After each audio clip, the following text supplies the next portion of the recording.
میں کہ جو بندہ ذکر کرتا ہے اور سارا دن کرتا ہے، 3 چیزیں اس کی طرف آتی ہیں اور پلٹ جاتی ہیں۔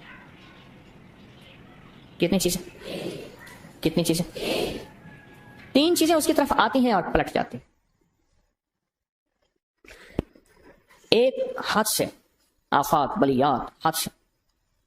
اور آج دور بڑا خطرناک دور ہے، آفات کا، بلیات کا، حادثوں کا دور ہے، حادثے۔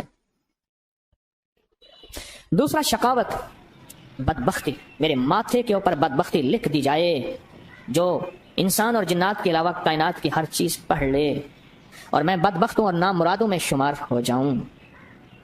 شقاوت اور بدبختی، 2 چیزیں۔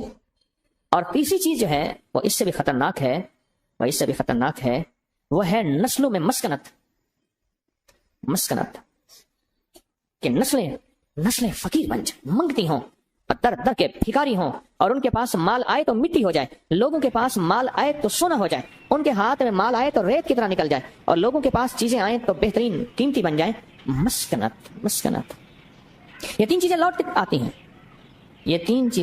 کر آتی ہیں، اور جو ذکر کرتا ہے ٹھیک اس سے ایسے دور بھاگتی ہیں، فرمایا جس طرح کمان سے نکلا تیر۔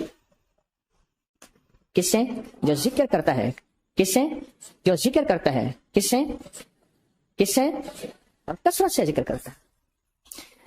یہ 3 چیزیں ہیں، لیکن فرمایا ان 3 ذکر بھی کرے گا، لیکن پھر بھی یہ 3 چیزیں اس کے تن اور ہڈیوں میں، خون میں، روئے میں شامل ہو جائیں گی۔ پہلی چیز کیا بتائی میں نے؟ حادثات، بلائیں، دوسرا شقاوت، تیسرا مسکنت۔ پھر بھی ہوں گی۔ تو کسی نے پوچھا شیخ ابو الخواص سے، پھر کیوں ہوں گے؟ فرمایا اس نے کسی کو زمین کا حصہ دینا ہوگا۔ کیوں؟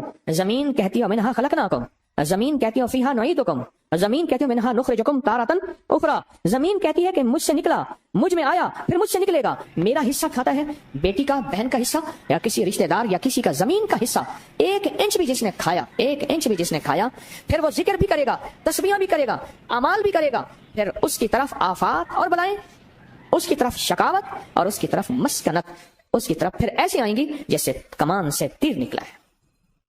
کئی لوگوں کو میں نے کہا کہ ہم تسبیحاں کرتے ہیں، یہ چیزیں ہیں، میں نے کہا سوچو کوئی زمین کے معاملات تو نہیں ہے، کوئی زمین کی ترتیب تو نہیں ہے، کوئی زمین کا نظام تو نہیں ہے۔ سوچو، بیٹی کا حق ہے، بہن کا حق ہے، بیٹی کا حق ہے، یا کسی رشتہ دار کا حق ہے، وراثت میں آ رہا ہے اس کا حق، اور میں بڑی بہترین انداز سے میں نے کاغذات اپنے نام تبدیل کر کے، کاغذات میں اب اس کا حق نہیں رہا، وہ دنیا کی ساری عدالتیں ہار رہا ہے، رب کی عدالت اس نے نہیں ہاری، تو ہار گیا، اس نے نہیں ہاری، تو ہار گیا،